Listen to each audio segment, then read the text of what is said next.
এটার কোনো ভূমিকা ছিল না। জন্মের পর আমি সুস্থ হয়েছি, অসুস্থ হয়েছি, সুস্থ করেছেন কে? করেছেন সুস্থ আল্লাহ তাআলা করেছেন। ওয়াইদা মারিজতু ফাহুয়া ইয়াশফি। ঔষধের ক্ষমতা নাই। এক নাস্তিক বাংলাদেশে সে অসুস্থ হয়েছে, সে আল্লাহকে বিশ্বাস করে না, সে ইংল্যান্ডে গিয়েছে, সেখানে যাওয়ার পরে যে হাসপাতালে ভর্তি হয়েছে, সেই হাসপাতালের একজন ডাক্তারকে সে বলছে, ডাক্তার সাহেব আমি সুস্থ হব তো? ডাক্তার ছিল খ্রিস্টান। ডাক্তার আকাশের দিকে ইশারা করে বলে, দেখো চিকিৎসা করার দায়িত্ব আমার, ভালো করা না করার দায়িত্ব তো আমার না, উপরওয়ালার জিম্মাদারি এটা।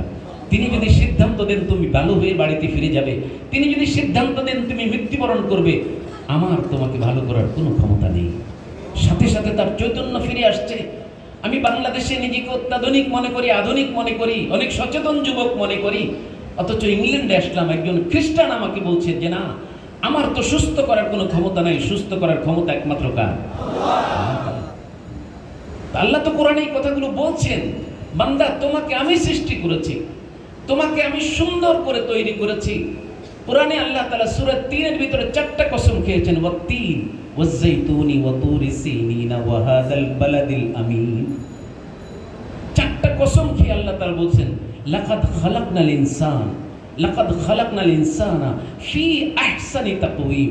মানব নামের এই প্রাণীটাকে আমি পৃথিবীর সমস্ত প্রাণীদের চেয়ে শ্রেষ্ঠ করে তৈরি করেছি।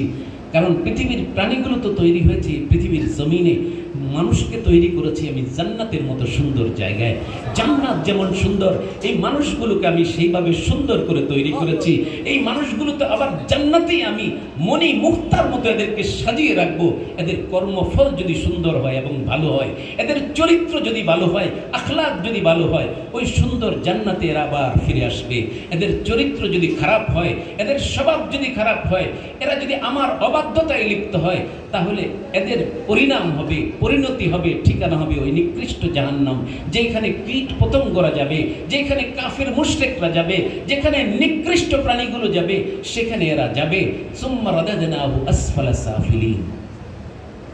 জাহান্নামের সর্বনিম্ন স্তরে তাদেরকে আমি প্রেরণ করব।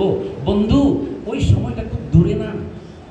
গতকালকে নোয়াখালী থেকে আজকে আসছি মাহফিল শেষ করে, আসার সময় দেখেছি পথে পথে বহু যুবক লাশ পড়ে আছে, হুন্ডা চালিয়ে যাচ্ছে, বাইক দিয়ে যাচ্ছে, খুব অহংকার করে, বাস ট্রাকের নিচে ঢুকে গেছে, লাশ পড়ে আছে হাইওয়ের মধ্যে। ওই যুবকও তো স্বপ্ন এটা ছিল, আরো বাঁচবে 40 বছর, আরো 50 বছর বাঁচবে, কিন্তু কখন তার হ্যান্ডকাপ লাগবে সে জানে না। ফালাউলা ইন কুনতুম গায়রা মাদিনিন। সমস্ত অপরাধ অন্যায়ের মূল কারণ, পিছনের যে কারণটা, এই কারণটা হলো আমরা আখিরাতকে ভুলে যাই। টাকা পয়সা হলে আমরা আখিরাতকে ভুলে যাই, ক্ষমতায় গেলে আমরা আখিরাতকে ভুলে যাই, আমাদের বন্ধু বান্ধবের আড্ডায় গেলে আমরা আখিরাতকে ভুলে যাই, ভোগ বিলাসিতায় গেলে আখিরাতকে আমরা ভুলে যাই। এই আখিরাতকে ভুলে যাওয়াই হলো আমার জিন্দগির সমস্ত অধঃপতনের কারণ। এই জন্য আল্লাহ তাআলা সূরা ওয়াকিয়ার মধ্যে বলেছেন, ফালাউলা ইন কুনতুম গায়রা মাদিনিন তারজিউনাহা। দেখো তোমার সামনে তোমার দাদা মারা গেছেন, দেখো তোমার সামনে তোমার বাবা মারা গেছেন। ও যুবক, তুমি তো আখিরাতের হিসাব নিকাশকে অবিশ্বাস করো, তুমি আল্লাহর সামনে জবাবদিহিতার মাসআলাকে অস্বীকার করো, তুমি এই জন্য আল্লাহর বিরুদ্ধাচরণ করতেছো, আল্লাহর হুকুম অমান্য করে চলছো। তোমাকে তো শয়তান আখিরাতকে ভুলিয়ে রেখেছে। দেখো তোমার বাবার হাতে যে হ্যান্ডকাপ লেগেছে, তোমার বাবার জন্য তুমি কান্না করছো। তুমি যদি আখিরাত বিশ্বাস না করো, এখন তোমার বাবাকে হ্যান্ডকাপ লাগায় যেখানে নেওয়া হবে আল্লাহর দরবারে, তুমি পারলে ঠেকাও। পুলিশ যখন তোমার বন্ধুকে নিয়ে যায়, তোমার দলীয় কর্মীকে নিয়ে যায়, তোমার দলের কোনো সদস্যকে নিয়ে যায়, তোমার গ্যাংয়ের কোনো সদস্যকে নিয়ে যায়, তুমি তো পুলিশের কাছ থেকে ছিনিয়ে আনো। বাংলাদেশে তো এটার ইতিহাস আছে, আছে না? আসামিকে পুলিশের হাত থেকে ছিনিয়ে নিয়ে গিয়েছে, তোমার শক্তি আছে, সামর্থ্য আছে, ঠেকাও। আজরাইল যখন হ্যান্ডকাপ লাগায়, এই দিক থেকে যখন ঠান্ডা হতে শুরু করে, আমি জানি না আপনারা কোথাও মৃত্যুর সময় কারোর সামনে ছিলেন কিনা, আমি অনেক রোগীর সামনে ছিলাম যার মৃত্যু কিছুক্ষণ পরে নিশ্চিত হতে যাচ্ছে। এখান থেকে তার আস্তে আস্তে ঠান্ডা হতে থাকে, নিচ থেকে পাও বরফের মতো ঠান্ডা হয়ে যায়। আপনি হাত দিয়ে দেখেন আপনার পাটা এখন গরম, কিন্তু রোগটা আস্তে আস্তে আস্তে আস্তে এদিক থেকে আস্তে আস্তে এখানে এসে থেমে যায়। এই দিকটা ঠান্ডা হয়ে গেছে, এখন এই জায়গাটা একটু গরম গরম আছে। তখন এক নজরে আকাশের দিকে তাকিয়ে থাকে, তখন জান্নাত জাহান্নামের চিত্রগুলো তার সামনে ভাসতে থাকে। আযাবের ফেরেশতা সে যদি গুনাহগার হয়, ও যুবক সে যদি গুনাহগার হয়, আযাবের ফেরেশতার ভয়ঙ্কর চেহারা আর চোখ দেখলে তার ভিতরের রূহটা পাখি যেরকম ধরতে গেলে খাঁচার ভিতরে পালানোর চেষ্টা করে, রূহটা এইভাবে দৌড়ায়া পালানোর চেষ্টা করে। ওই ফেরেশতাদের ভয়ঙ্কর চেহারা দেখলে আল্লাহ তাআলা এই জন্য বলেন, ফালাউলা ইন কুনতুম গায়রা মাদিনী তারজিউনাহা, ফিরাও তোমার বাবাকে, ফিরাও তোমার দাদাকে, ফিরাও তোমার নানাকে। তুমি যদি আখিরাত বিশ্বাস না করো, আমার আল্লাহর পক্ষ থেকে পুলিশ তো চলে গেছে, হ্যান্ডকাপ লাগাইছে, এখন নিয়ে আসবে। ঠেকাও তোমার ভাইকে, ঠেকাও তোমার স্ত্রীকে, ঠেকাও। বাবার সামনে সন্তানকে নিয়ে যাচ্ছে, তুমি তো আখিরাত বিশ্বাস করো না, এই জন্য তুমি সুদ খাও, তুমি ঘুষ খাও, তুমি হারাম খাও, তুমি জুলুম করো, অত্যাচার করো, মায়ের উপর অত্যাচার করো, বাবার উপর অত্যাচার করো, হ্যাঁ, প্রতিবেশীর উপর অত্যাচার করো। এই যে তুমি আখিরাতকে বিশ্বাস করো না, এই জন্যই তো তুমি এই কাজ করো। এখন ঠেকাও। এরকম একটা দিন তোমার জিন্দেগিতে আসছে, তোমার জিন্দেগিতে একটা রাত আসছে, যে রাতটা দীর্ঘ কত বছর হবে তুমি জানো না। এটা যে রাত শুরু হবে, রাতের শেষ হবে তো কিয়ামতের দিবসে গিয়ে রাতের দৈর্ঘ্যতা শেষ হবে। এই রাতের দৈর্ঘ্য শেষ হবে তো কিয়ামত শুরু হয়ে যাবে, নতুন একটা প্রভাত হবে। ওই প্রভাতে তুমি আল্লাহর সামনে বিচারের জন্য কাঠগড়ায় দাঁড়িয়ে যাবে। তুমি মনে করছো তোমার জিন্দেগি আরো 40 বছর, আরো 50 বছর, আরো 100 বছর তুমি বাঁচবে না। হতে পারে আগামীকাল, হতে পারে এই মাহফিল থেকে ওঠার সাথে সাথে আজরাইল তোমার সামনে উপস্থিত, হতে পারে রাত্রে শুইতে গিয়েছো বা শোয়ার থেকে উঠেছো, ওঠার মতো ক্ষমতা আর তোমার থাকবে না। এই জন্যই তো আমরা রাত্রে শোয়ার সময় ওই আল্লাহর উপর ভরসা করে শুই, আল্লাহুম্মা বিসমিকা আমুতু, হে আল্লাহ এই ঘুমটাই তো আমার ছোট মৃত্যু, তোমার নামে মৃত্যুবরণ করছি। ও আহিয়া, তোমার নামে আমি জীবিত হব। সকালবেলা যখন আমি ঘুম থেকে উঠি, কত বিজ্ঞানসম্মত কথা, কত সায়েন্টিফিক কথা, ইসলাম কত সায়েন্টিফিক দিন ও ধর্ম। আপনাকে 24 ঘন্টার দিন আল্লাহ তাআলা দেন। 24 ঘন্টা শেষে আপনি যখন, আমি যখন ঘুমাইতে যাই, তখন আমি ওই আল্লাহকে স্বীকার করি যে আল্লাহর হাতে আমার জান, যে আল্লাহর হাতে আমার জান, যে আল্লাহর হাতে আমার প্রাণ। আল্লাহুম্মা বিসমিকা আমুতু। ছোট্ট বাচ্চাকে শৈশব থেকে অপরাধ প্রবণতা বন্ধ করার জন্য, এই জন্যে ওই যুবকের দাম আল্লাহর কাছে বেশি, যে যুবকের যৌবন তো শুরু হয়েছে ইবাদত দিয়ে শুরু হয়েছে। শাবুন নাশা ফি ইবাদাতিল্লাহ, শাবুন নাশা ফি ইবাদাতিল্লাহ। যুবকরা যদি অন্যায় থেকে ফিরে আসে, যুবকরা যদি দ্বীনের দিকে ফিরে আসে, যুবকরা যদি সত্যতার দিকে, সততার দিকে ফিরে আসে, ইনসাফের দিকে ফিরে আসে, সমাজের চেহারা পরিবর্তন হয়ে যাবে। যুবকরা যদি মাদক মুক্ত জীবন যাপনের দিকে ফিরে আসে, সমাজের চেহারা পরিবর্তন হয়ে যাবে।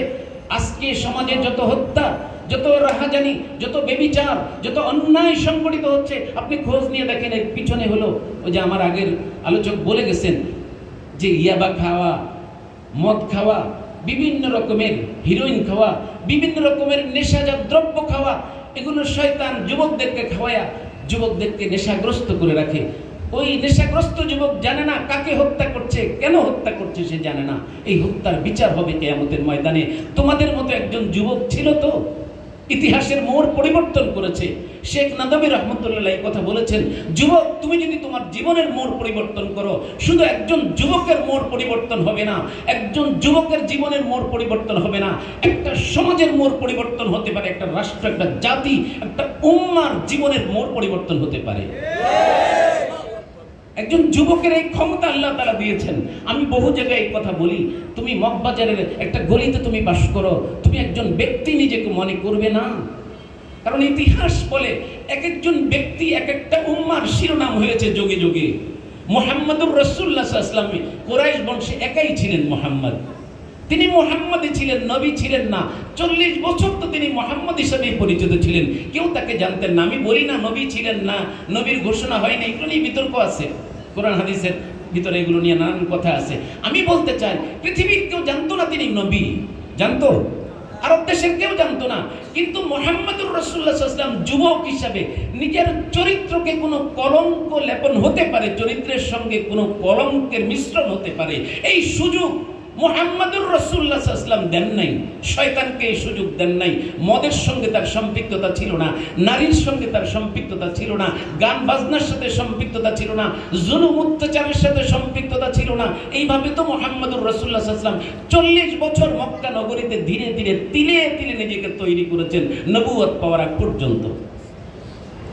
এরপর নবুয়তের সেই মহান দায়িত্ব মুহাম্মাদুর রাসূলুল্লাহ সাল্লাল্লাহু আলাইহি ওয়াসাল্লামের উপর আসছে।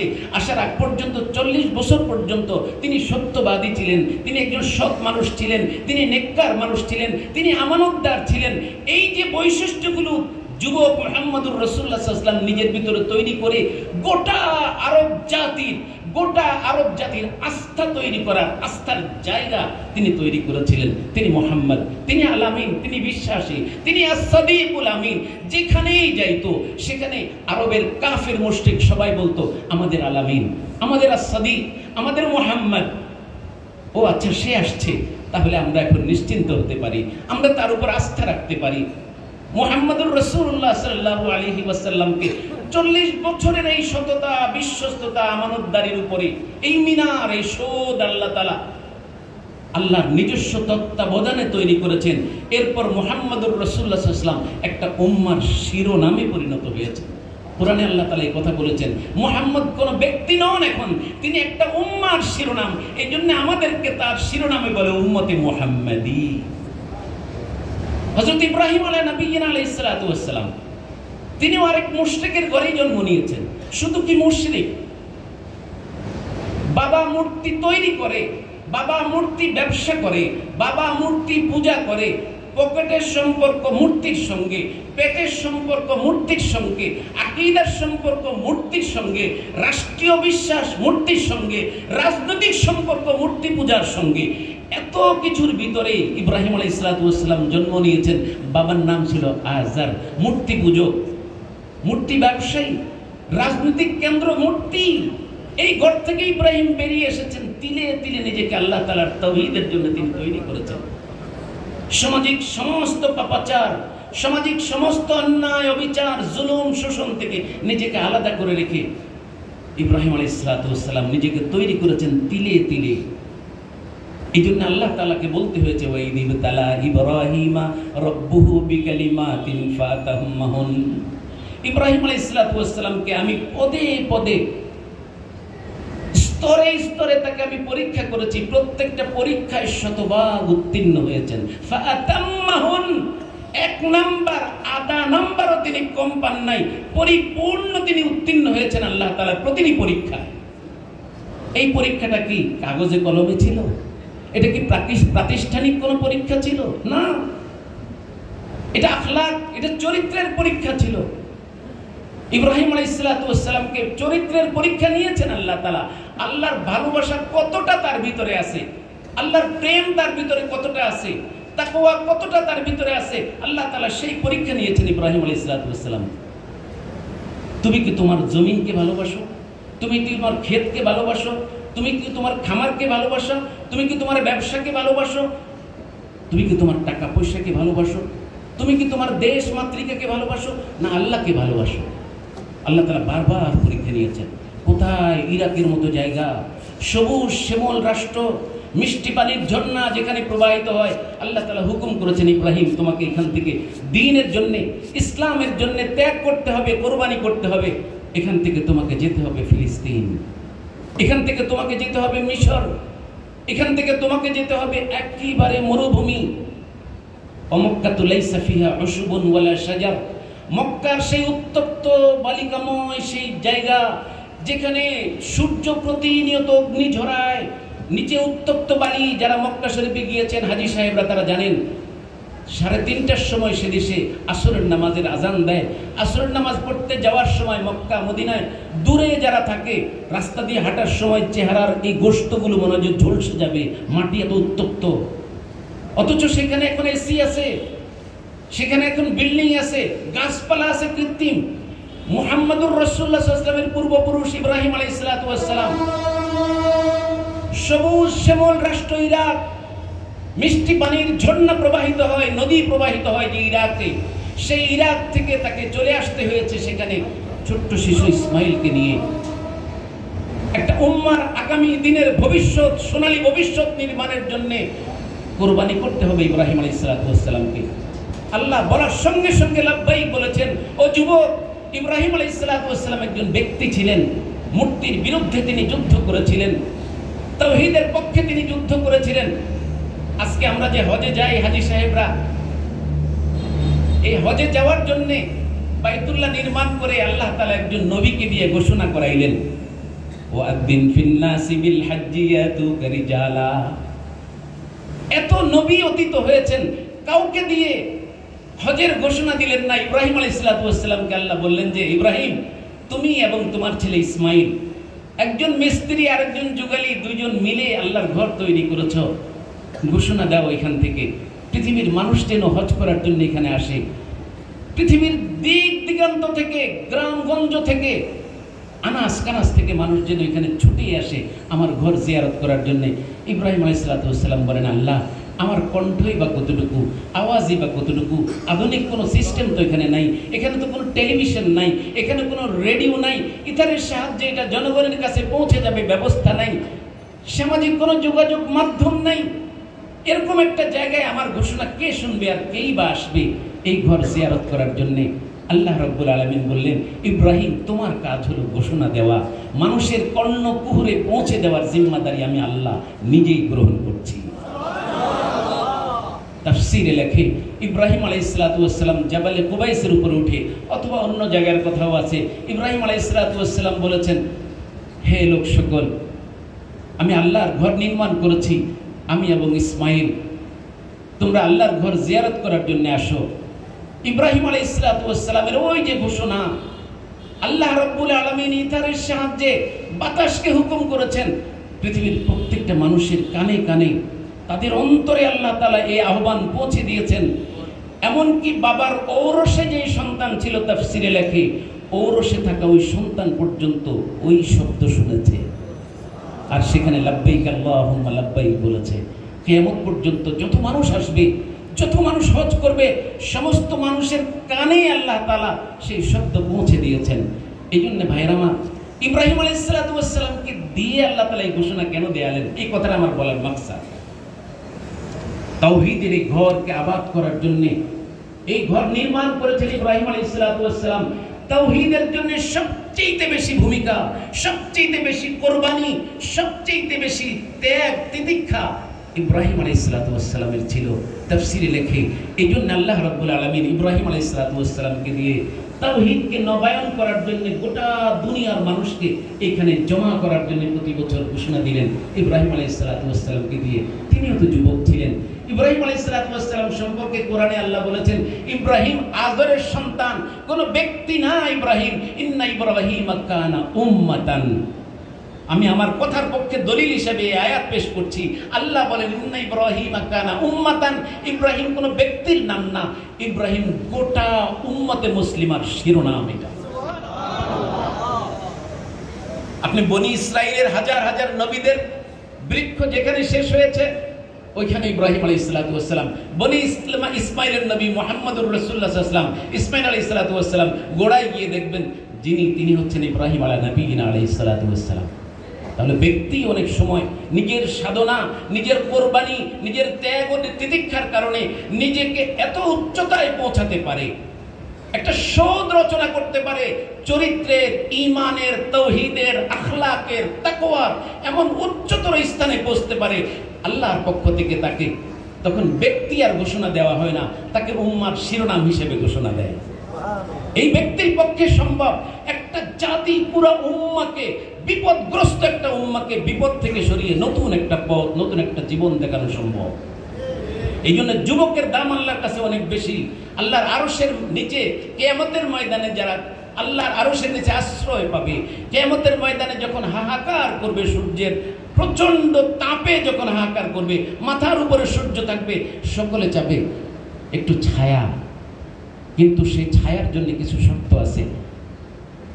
এই জন্য সেই ছায়া কাকে দিবে আল্লাহ তাআলা বলেছেন, যাদেরকে আমি ছায়া দিব, ন্যায়পরায়ণ বাদশা এবং এই যুবক, শাবুন নাশা ফি ইবাদাতিল্লাহ, যে যুবক যৌবনে প্রবেশ করেছে, তো ইবাদত দিয়ে সেই যৌবনে প্রবেশ করেছে। আজকের এই প্রোগ্রাম এটা কোনো গাল গপ্পের প্রোগ্রাম না, এটা কোনো হাসি আনন্দের খোরাক জোগানোর কোনো প্রোগ্রাম না, এটা হলো আমাদের জীবনের মোড় পরিবর্তনের প্রোগ্রাম। এখান থেকে যুবকদেরকে নিজেদের জীবনের মোড় পরিবর্তন করার পরিকল্পনা গ্রহণ করতে হবে। রাজি আছেন তো ভাই? হ্যাঁ, আপনার পরিবর্তন, একটা জাতি, একটা উম্মার পরিবর্তন হবে। এই দুইটা উদাহরণ দিলাম। তৃতীয় উদাহরণ, আপনারা জানেন, আমরা সকলে যারা জানি ইতিহাস, আমরা যারা পড়ি, আমরা সকলেই জানি মুহাম্মদুর রাসূলুল্লাহ সাল্লাল্লাহু আলাইহি ওয়াসাল্লামের 4 জন সাহাবী খলিফাতুল মুসলিমিন ছিলেন।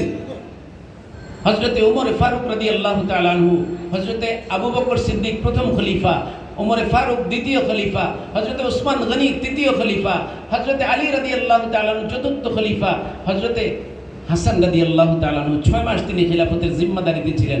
এই যে আল্লাহ তাআলা ওই যে বলেছেন, ওয়াইদ ক্বালা রাব্বুকা লিল মালাইকাতি ইন্নী জাইলুন ফিল আরদি খলিফা, আমাকে কোন কুকুরের মতো প্রাণী করে আল্লাহ তাআলা দুনিয়াতে প্রেরণ করেন নাই।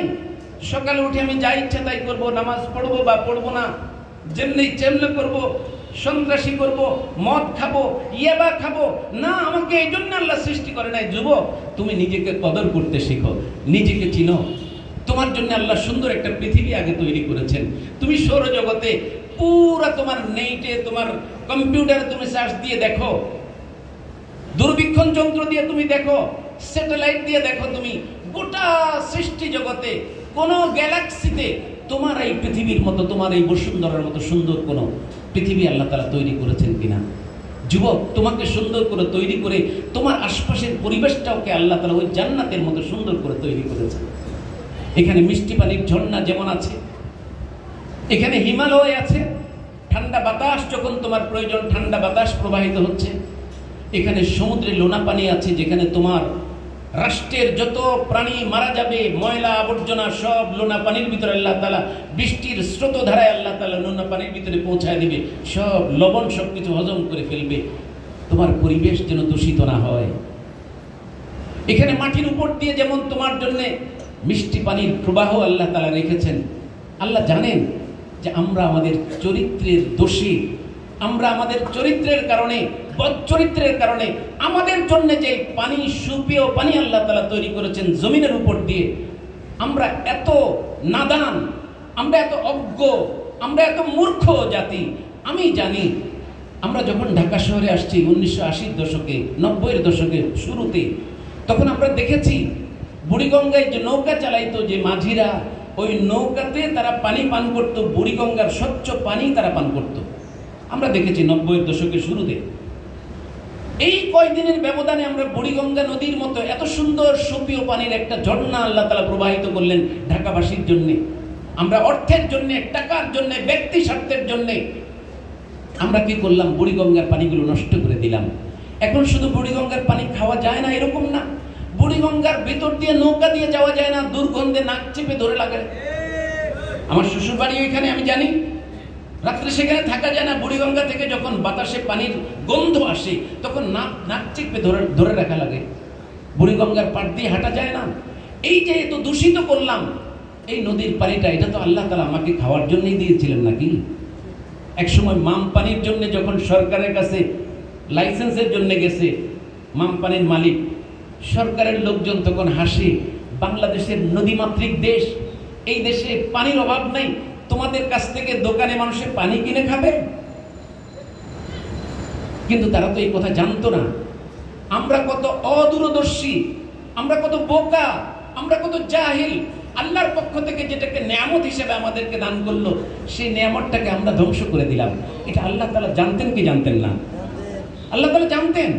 এই জন্য আমাদের সুপেয় পানির জন্য, মিষ্টি পানির জন্য দ্বিতীয় ব্যবস্থা রেখেছেন মাটির নিচ দিক দিয়ে, সেই ভারত থেকে।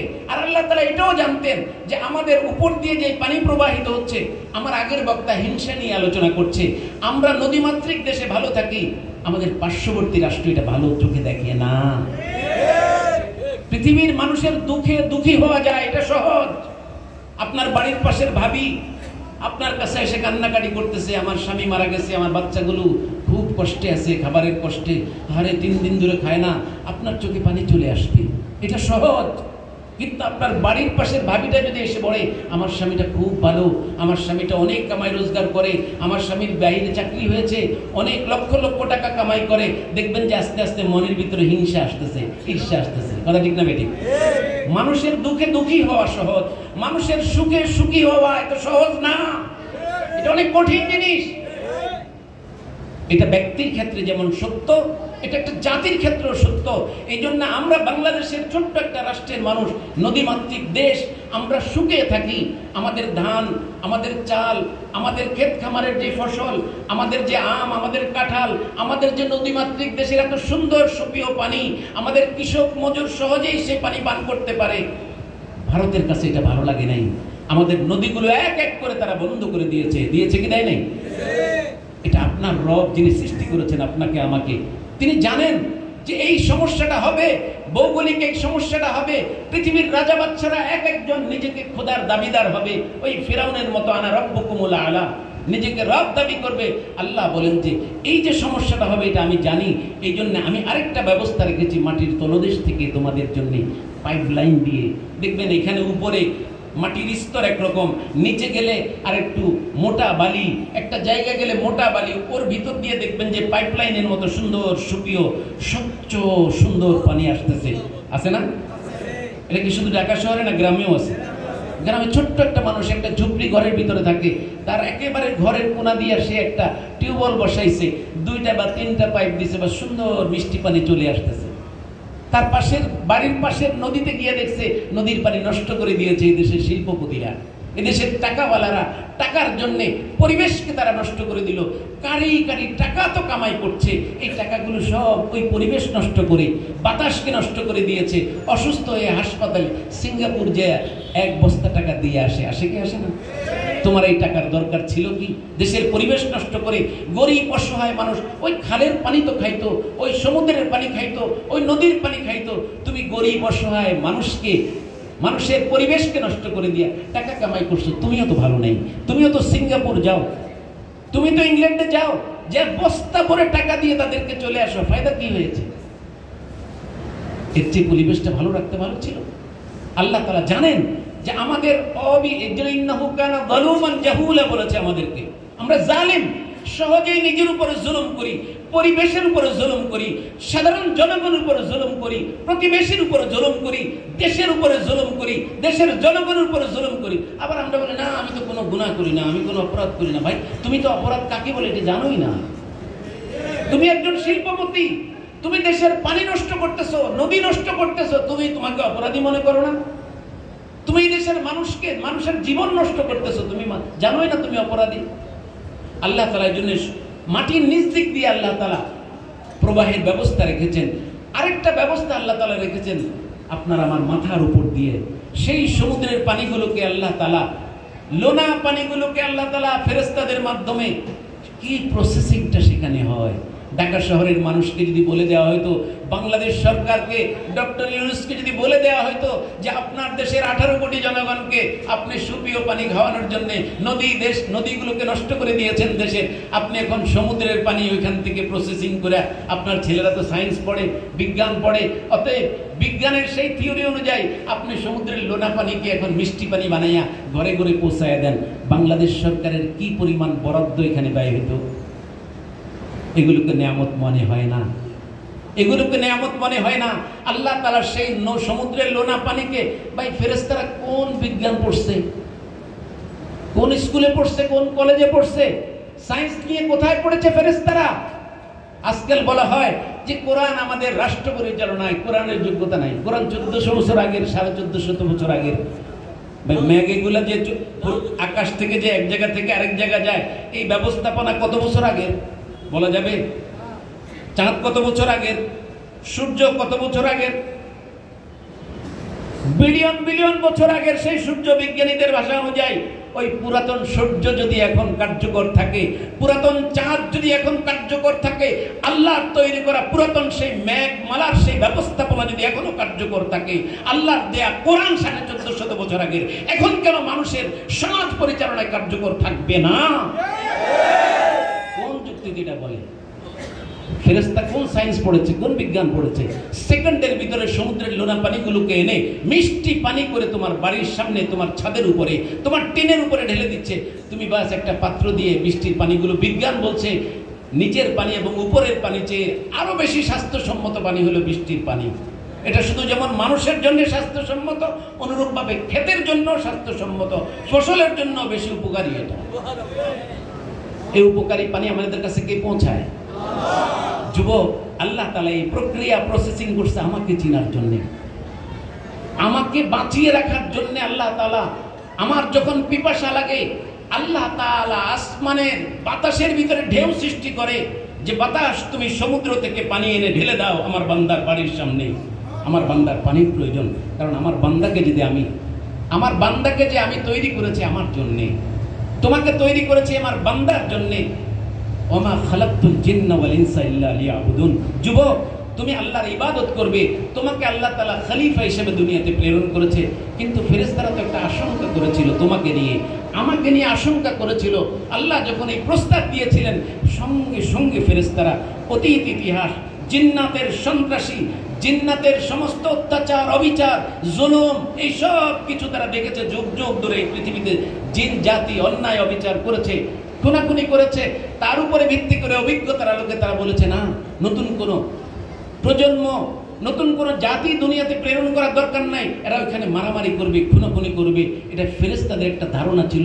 আল্লাহ তাআলা ফেরেশতাদের সেই ধারণাকে উপেক্ষা করে, আল্লাহ তাআলা আমাকে আপনাকে মায়া করে, আমাকে আপনাকে দয়া করে, আমাকে কতটুকু ভালোবেসে, আমাকে কুকুর না বানিয়ে, আমাকে তেলাপোকা না বানিয়ে, টিকটিকি না বানিয়ে, ইঁদুর চিকা না বানিয়ে, আমাকে বাঁদর আর হনুমান না বানিয়ে, আমাকে শূকর না বানিয়ে, গরু ছাগল না বানিয়ে, কোন রকম দরখাস্ত ছাড়া, কোন রকম আবেদন ছাড়া, কোন রকম আন্দোলন ছাড়া, কোন রকম ঘেরাও কর্মসূচি ছাড়া আমাদেরকে পৃথিবীর সর্বশ্রেষ্ঠ মানুষ বানিয়েছে, সর্বশ্রেষ্ঠ মাখলুক বানিয়েছে। লাকাদ খালাকনাল ইনসানা ফি আহসানি তাকওয়িম। বলতে পারবেন পৃথিবীর কোন বিজ্ঞানী আল্লাহর কাছে বলেছে আমাকে মানুষ করে পৃথিবীতে পাঠান? আপনার বাবা, আমার বাবা, আমি বলেছি আল্লাহর কাছে যে আমাকে মানুষ করে পৃথিবীতে প্রেরণ করেন?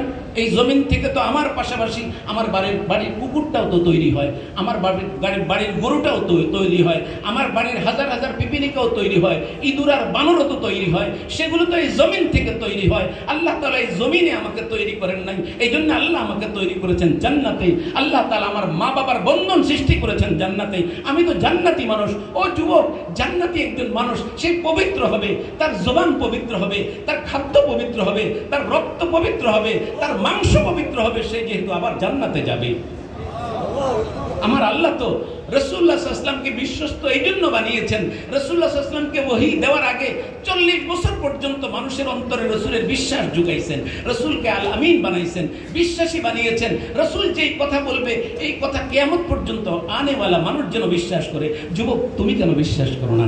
যুবক, রাসূলকে তো আবু জাহাল বিশ্বাস করত, রাসূলকে তো আবু লাহাব বিশ্বাস করত। রাসূলকে যখন বিরোধিতা করে মক্কা থেকে বের করে দেওয়া হচ্ছে, রাসূলুল্লাহ সাল্লাল্লাহু আলাইহি ওয়াসাল্লামের সঙ্গে তো স্বার্থের দ্বন্দ্বের কারণে রাসূলকে বের করে দেওয়া হচ্ছে, কিন্তু আবু জাহাল, আবু লাহাব, উতবা, শাইবা, তারা স্বার্থের কারণে রাসূলকে বের করে দিতেছে, তারা স্বার্থের কারণে রাসূল সাল্লাল্লাহু আলাইহি ওয়াসাল্লামকে হত্যা করার পরিকল্পনা করছে। কিন্তু আবু জাহাল, আবু লাহাব, উতবা, শাইবা সহ আরবের সমস্ত নেতৃস্থানীয় লোকদের মহিলারা তো রাসূলুল্লাহ সাল্লাল্লাহু আলাইহি ওয়াসাল্লামকে বিশ্বাস করে। তাদের শরীরের গয়না অলংকার, তাদের টাকা পয়সা সবকিছু তো আল আমিন মুহাম্মদুর রাসূলুল্লাহ সাল্লাল্লাহু আলাইহি ওয়াসাল্লামের কাছে গচ্ছিত তখনও। এদিকে রাসূলকে বের করে দেওয়ার পরিকল্পনা চলছে, হত্যা করার পরিকল্পনা চলছে। কিন্তু রাসূল সাল্লাল্লাহু আলাইহি ওয়াসাল্লামের ঘরে মক্কার মুশরিকদের, আবু জাহাল, আবু লাহাবদের স্ত্রীদের সমস্ত অর্থ সম্পদ জমা করা। রাসূলুল্লাহ সাল্লাল্লাহু আলাইহি ওয়াসাল্লাম তো বিশ্বাসঘাতকতা করেননি। রাসূলুল্লাহ সাল্লাল্লাহু আলাইহি ওয়াসাল্লাম যেদিন হিজরত করে চলে যাবেন, সবাই চলে যাচ্ছে, হযরত আলীকে রাসূলুল্লাহ সাল্লাল্লাহু আলাইহি ওয়াসাল্লাম বলেন, আলী, একটা দুঃসাহসিক একটা অভিযান তোমাকে করতে হবে। আলী বলে যে কি? রাসূলুল্লাহ সাল্লাল্লাহু আলাইহি ওয়াসাল্লাম বলেন, এই আরবের মুশরিক লিডাররা তো আমাকে বের করে দিচ্ছে, কিন্তু তাদের স্ত্রীদের, তাদের আত্মীয় স্বজনের, তাদের আপনজনের সমস্ত সম্পত্তি তো আমার কাছে জমা। এই সম্পত্তিগুলো তো আমি বুঝিয়ে দিতে পারবো না, তার আগেই তো এরা আমাকে হত্যা করতে চায়। আলী, তুমি কি আমার জায়গায় থেকে তুমি কি এই আরবের মহিলাদের সমস্ত গয়না অলংকার সম্পদগুলো তাদের কাছে পৌঁছে দিতে পারবে? এই ঝুঁকিপূর্ণ তুমি দায়িত্ব পালন করতে পারবে? কারণ তুমি আমার পোশাক পরে অথবা তুমি আমার চাদর গায়ে দিয়ে যখন আমার ঘরে শুয়ে থাকবে, তখন তো ওরা এসে প্রথমে হইতে পারে তোমার উপরে দরবারে চালাবে মুহাম্মদ মনে করে, এমনও হতে পারে তুমি নিহত হতে পারো। এই দুঃসাহসিক অভিযান, এই দুঃসাহসিক দায়িত্ব তুমি পালন করতে পারবে কিনা? জীবনের ঝুঁকি নিয়ে যুবক হযরত আলী কাররামাল্লাহু ওয়াজহা সেই দিন রাসূলুল্লাহ সাল্লাল্লাহু আলাইহি ওয়াসাল্লামের দায়িত্ব পালন করতে গিয়ে ওইখানে শুয়েছিলেন। আরবের মহিলাদের ওই সমস্ত সম্পদগুলো তাদের ঘরে পৌঁছে দেওয়ার জন্যে রাসূল আকরাম সাল্লাল্লাহু আলাইহি ওয়াসাল্লামকে হত্যার পরিকল্পনা যখন চলছে, তখনও তো রাসূলুল্লাহ সাল্লাল্লাহু আলাইহি ওয়াসাল্লাম বলতে পারতেন যে এদের এগুলো মেরে দেই। রাসূলুল্লাহ সাল্লাল্লাহু আলাইহি ওয়াসাল্লাম তো মেরে দেন নাই। যুবক, তোমাকে বোঝানোর জন্যে, আমাকে বোঝানোর জন্যে মুহাম্মদুর রাসূলুল্লাহ সাল্লাল্লাহু আলাইহি ওয়াসাল্লামের সঙ্গে গোটা দুনিয়া খেয়ানত করতে পারে, গোটা দুনিয়া গাদ্দারি করতে পারে, গোটা দুনিয়া শত্রুতা পোষণ করতে পারে। এই শত্রুতার মোকাবেলায় মুহাম্মদুর রাসূলুল্লাহ সাল্লাল্লাহু আলাইহি ওয়াসাল্লাম উম্মাহর সঙ্গে প্রতারণা করতে পারে না, উম্মাহর সঙ্গে প্রতারণা করতে পারে না, উম্মার সম্পদ লুণ্ঠন করতে পারে না, উম্মার সম্পদ চুরি করতে পারে না। আমাদেরকে চুরি শিখাই নাই। আমরা যেখানেই থাকি, সমাজের প্রধান থাকি, রাষ্ট্রের প্রধান থাকি, প্রধানমন্ত্রী থাকি, আমার সঙ্গে জাতীয় অসদাচরণ করতে পারে, আমার চরিত্র আমি নষ্ট করতে পারি না। হিজরতের রাতে মুহাম্মদুর রাসূলুল্লাহ সাল্লাল্লাহু আলাইহি ওয়াসাল্লাম উম্মাহকে তো এই তালিম দিয়ে গিয়েছিলেন। এই জন্য মুহাম্মদুর রাসূলুল্লাহ সাল্লাল্লাহু আলাইহি ওয়াসাল্লাম ওই সবার কাছে সবার আমানত পৌঁছে দেওয়ার চেষ্টা করেছিলেন। এই জন্য ভাই, সমাজ পরিবর্তন যুবকদেরকে দিয়ে হবে। ও যুবক, তুমি আগে নিজেকে তৈরি করতে হবে।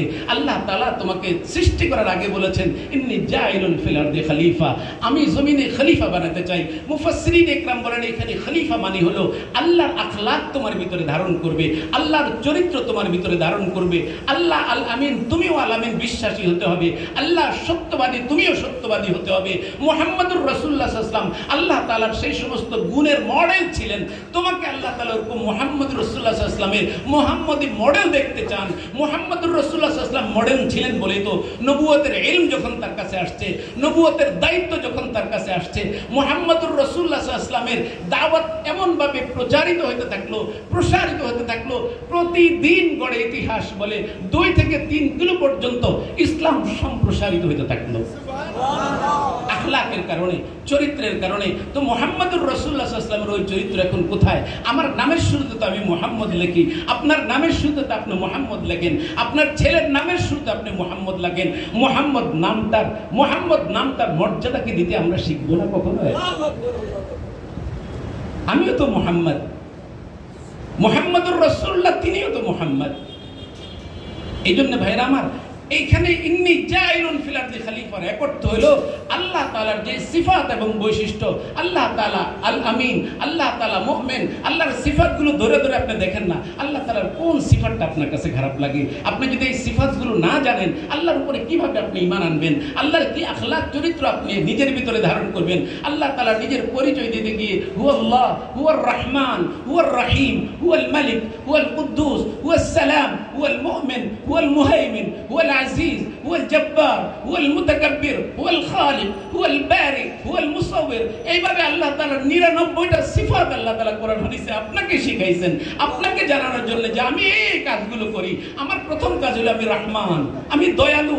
বান্দা, তুমি কি তোমার প্রতিবেশীর প্রতি দয়া করো? তুমি কি তোমার স্ত্রীর প্রতি দয়া করো? তুমি তোমার সন্তানের প্রতি দয়া করো? তুমি কি দেশ ও জনগণের প্রতি দয়া করো? যুবক, তোমার তো বয়স এটা। তুমি তো মানুষের প্রতি দয়া করবে, তুমি তো মানুষকে মায়া করবে, উম্মার প্রতি তোমার দরদ টপকে পড়বে। মুহাম্মদুর রাসূলুল্লাহ সাল্লাল্লাহু আলাইহি ওয়াসাল্লামের উপরে যখন ওহী নাযিল হলো, মুহাম্মদুর রাসূলুল্লাহ সাল্লাল্লাহু আলাইহি ওয়াসাল্লাম তো ঘুমাতে পারছিলেন না। ওহী নাযিলের আগেও তো মক্কার জুলুম শোষণ যখন চোখে দেখতেছিলেন, মুহাম্মদুর রাসূলুল্লাহ সাল্লাল্লাহু আলাইহি ওয়াসাল্লাম কোথায় গিয়ে কাটবেন? একা একা হেরার গুহায় গিয়ে কাটতেন। আল্লাহ আবু জাহেলরা এইভাবে অত্যাচার করবে আর আমি দেখবো? আবু জাহেলদের সমাজে আমাকে বানাইছো এই জুলুম দেখার জন্য? আল্লাহ, এর কি কোনো পরিত্রাণ হবে না? আবু লাহাবদের জুলুম শোষণ কি চলতে থাকবে? নারীদেরকে এইভাবে হত্যা করবে, শিশুদেরকে এইভাবে হত্যা করবে, সমাজ এইভাবে চলবে, কতদিন চলবে? আল্লাহর কাছে হেরার গুহায় গিয়ে রাসূলুল্লাহ সাল্লাল্লাহু আলাইহি ওয়াসাল্লাম রাতের আঁধারে গভীর রাতে কান্না করতেন। ও যুবক, তুমি জাতির জন্য কয়দিন কান্না করেছো? তুমি তোমার সন্তানের জন্য রাতে উঠে আল্লাহর কাছে কয়দিন কান্না করেছো? কান্না কি আল্লাহ তাআলার পক্ষ থেকে দেওয়া সবচেয়ে পবিত্র ভাষা না? তুমি যখন জন্ম নিয়েছো 1 বছর পর্যন্ত তুমি কথা বলতে পারো নাই, কান্না দিয়ে তোমার জীবনের সকল সমস্যার সমাধান তুমি করেছো। তোমার খাদ্যের প্রয়োজন, কান্না দিয়ে সমাধান করেছো। তুমি অসুস্থ হয়েছো, কান্না দিয়ে সমাধান করেছো। তোমার ক্ষুধা লেগেছে, তোমার কান্না দিয়ে তোমার মা জড়ায় ধরছে তোমাকে। তোমাকে। আল্লাহ তাআলা তোমার মায়ের স্তনে, তোমার মায়ের বুকে তোমার জন্য খাদ্যের জোয়ার সৃষ্টি করে দিয়েছেন। তোমার মা বুকের সঙ্গে তোমাকে জড়ায় দিয়ে তোমাকে খাওয়ার সমস্যার সমাধান করছে। যুবক, তুমি সে আল্লাহকে কেন ভুলে গেছো যে আল্লাহ তোমার শৈশবে, এখন কেন তোমার 40 বছর বয়স, তোমার মায়ের বুকে কেন তোমার খাবারের ব্যবস্থা নাই? কোন আল্লাহ তোমার শৈশবে তোমার মায়ের বুকে খাবারের ব্যবস্থা করেছেন? পৃথিবীর সবচেয়ে উৎকৃষ্টতম খাবার তোমার জন্য। শীতের দিনে তোমার মা যদি দুধ বাহির থেকে গরম করতে হইতো, ওই পাকঘর থেকে গরম করে আনতে আনতে তো ঠান্ডা হয়ে যেত, তুমি খাইলে নিউমোনিয়া হয়ে যেত। এই জন্য তোমার জন্য তোমার মায়ের স্তনে, তোমার মায়ের বুকের ভিতরে আল্লাহ তাআলা এমন জায়গায় খাদ্য রেখেছিলেন, 1 সেকেন্ডের জন্য যদি সেটা ঠান্ডা না হয়ে যায়, তুমি যেন অসুস্থ না হয়ে যাও। আল্লাহ তো আর রহমান, রহমানের দাবি তো এটাই ছিল। আল্লাহর বান্দার প্রতি ওই শৈশব থেকে আল্লাহ তাআলা এত দয়াবান ছিলেন। বান্দা, তুমি তো কান্না দিয়ে সেদিন সব সমস্যার সমাধান করছো। আজকে সেই ভাষা তোমার কোথায় গিয়েছে? আজকে যখন মুখে আমি কিছু বাংলা সুন্দর করে বলতে পারি, মুখে কিছু ইংরেজি শব্দ সুন্দর করে বলতে পারি, কিছু আরবি সুন্দর করে বলতে পারি, আমি এখন প্রফেসর, আমি এখন মুহাদ্দিস, আমি এখন মুফাসসির, আমি এবং সুবক্তা, আমি অনেক কিছু সমাজ সেবক, কিন্তু আমার চোখের পানি কেন শুকিয়ে গেছে? আল্লাহর কাছে তো ওই পানিটা সবচেয়ে দামি ছিল, ওই ভাষাটা সবচেয়ে দামি ছিল। আদম আলাইহিস সালাম তো জান্নাত থেকে দুনিয়াতে এসে এই চোখের পানি দিয়ে সমস্যার সমাধান করেছিলেন, তাই না? শয়তান বেশি কথা বলেছিল, যুক্তি দিয়েছিল, এই জন্য শয়তান আল্লাহ তাআলার আযাব থেকে, আল্লাহ তাআলার শাস্তি থেকে বাঁচতে পারে নাই। শয়তান চির জাহান্নামী হয়েছে। অতএব যারা বেশি কথা বলবে, বেশি যুক্তি প্রদর্শন করবে, চোখের পানিতে রাতের বেলা নিজের জন্য, নিজের সন্তানের জন্য, নিজের প্রতিবেশীর জন্য, নিজের দেশবাসীর জন্য কান্না করবে না। আল্লাহ তাআলা যে ভাষা আমাদেরকে দিয়েছেন চোখের পানি, তাদের দেশ পরিবর্তন হবে না। ওই যুবক, এই জন্য প্রথম কাজ তো আমাকে আল্লাহ তাআলা খলিফা করে পৃথিবীতে বানিয়েছেন। আমাকে কোনো ইতর প্রাণী বানান নাই। আমি যদি আমার আশপাশে তাকাই, আমি দেখব যে আমার আশপাশের কোনো প্রাণী তো এত সুন্দর ভাষায় কথা বলতে পারে না। তাহলে আমি এত সুন্দর ভাষায় কথা বলি, কারণটা কি? আমার কোরআনকে আমি জিজ্ঞাসা করি, কোরআন আমাকে বলে দিবে। আল্লাহ তাআলা বলেছেন, আর রহমানু আল্লামাল কুরআনা খালাকাল ইনসানা আল্লামাহুল বায়ান। আমাকে এত সুন্দর কথা বলা, এটা শিখাইছে কে? আল্লাহ। আল্লাহ জান্নাতে কোরআন তেলাওয়াত করবেন, জান্নাতে আমার সঙ্গে কথা বলবেন। কোরআন তেলাওয়াত এত সুমধুর হবে, এত চমৎকার হবে, কোরআন তেলাওয়াত শুনে তো আমি বছরের পর বছর, যুগের পর যুগ আমি বেহুশ হয়ে থাকবো। এত চমৎকার কোরআন তেলাওয়াত। ওই কোরআন তো আল্লাহ তাআলা আমাকে শিখিয়েছেন। এই জন্য প্রথম কথা হলো, আমরা নিজের ভিতরে আল্লাহ তাআলার যে আখলাক, এর উপরে যদি আলোচনা করা হয়, আল্লাহ তাআলা 99টা নাম দিয়ে প্রত্যেকটার ভিতরে আল্লাহ তাআলার সিফাতগুলো আল্লাহ তাআলা বয়ান করছেন। ওই সিফাতগুলো আমার ভিতরে তৈরি করতে হবে। 2 নম্বর হলো আল্লাহ তাআলার কর্তৃত্ব গুণ। আল্লাহ তাআলা মানুষের জন্য, রাষ্ট্রের জন্য, জনগণের জন্য, দেশ উম্মার জন্য তোমাকে কি দায়িত্ব দিয়ে প্রেরণ করেছেন, এই কথা আল্লাহ তাআলা কোরআনের অন্য জায়গায় বলেছেন। ইয়া দাউদ ইন্না জাআলনাকা খলিফাতান ফিল আরদ। হযরত দাউদ আলাইহিস সালামকে আল্লাহ বলেছেন, হে দাউদ, আপনাকে আমি জমিনে খলিফা করে সৃষ্টি করেছি। অতএব মুসলিম রাষ্ট্রের, পৃথিবীর মুসলিম উম্মার কোনো ব্যক্তি স্বতন্ত্রভাবে নিজে রাজা, নিজে বাদশাহ, নিজে প্রশাসক, নিজের পক্ষ থেকে আইন প্রণয়ন করবে, এই ক্ষমতা মুসলিম রাষ্ট্রের কোনো মুসলিমকে আল্লাহ তাআলা দেন নাই, আল্লাহর কোনো বান্দাকে আল্লাহ দেন নাই। আল্লাহ বলেছেন, মুসলিম রাষ্ট্রের রাষ্ট্রপ্রধান যে হবে, সে হবে আমার খলিফা, সে হবে আমার প্রতিনিধি। আমার পক্ষ থেকে যে আইন তোমাকে দেয়া হয়েছে, সে আইন যদি তুমি জমিনে বাস্তবায়ন করো, তাহলে মানুষ সুখে থাকবে, শান্তিতে থাকবে, সমৃদ্ধ হবে। এই জন্য যুবক, তোমার অনেক জিম্মাদারি, অনেক জিম্মাদারি। দেশ পরিবর্তন করার জন্যে, সমাজ পরিবর্তন করার জন্য প্রথম কাজ আমার নিজে থেকে আমাকে শুরু করব, আমার নিজে থেকে আমাকে শুরু করব। আজকের এই মাহফিল থেকে আমরা এই প্রতিজ্ঞাটা করে যাই যে আমি আমাকে আগে পরিশোধিত করব। আমি যে জাতির একটা জিম্মাদারি আমার মাথার উপর আসবে, জাতি কেন আমাকে সেই জিম্মাদারিটা দেবে, সেই যোগ্যতা, সেই বিশ্বাসযোগ্যতা, সেই সততা, সেই সত্যবাদিতা, আমানতদারি আমার ভিতরে আমি সৃষ্টি করেছে কিনা, নিজেকে গিয়ে প্রশ্ন করো। সেটা যদি আমি করতে পারি, তাহলে জাতির জিম্মাদারি নিও, নতুবা খবরদার জাতির জিম্মাদারি নিও না। তোমার একটা খিয়ানত তোমার আখিরাতের দাও দাও করে আগুন জ্বালাইতে পারে, অনন্তকালের জন্যে, অসীম জীবনের জন্যে তোমার আগুন জ্বলতে পারে। এই জন্যে জাতির আমানত গ্রহণ করার জন্যে আগে নিজেকে আমানতদার হিসেবে আমরা তৈরি করি। আল্লাহ তাআলা আজকে যে যুবকরা এখানে আয়োজন করেছেন, এলাকাবাসী আয়োজন করেছেন, আমাদের প্রত্যেককে আগামী দিনের বাংলাদেশকে শুধু বাংলাদেশ নয়, আগামী দিনের মুসলিম উম্মাকে সঠিক পথে, ন্যায়ের পথে, সত্যের পথে পরিচালনার জন্যে আমাদের নিজেদেরকে সৎ, আমানতদার এবং বিশ্বাসী হওয়ার তৌফিক দান করুন। আসসালামু আলাইকুম ওয়া রাহমাতুল্লাহি ওয়া বারাকাতুহু।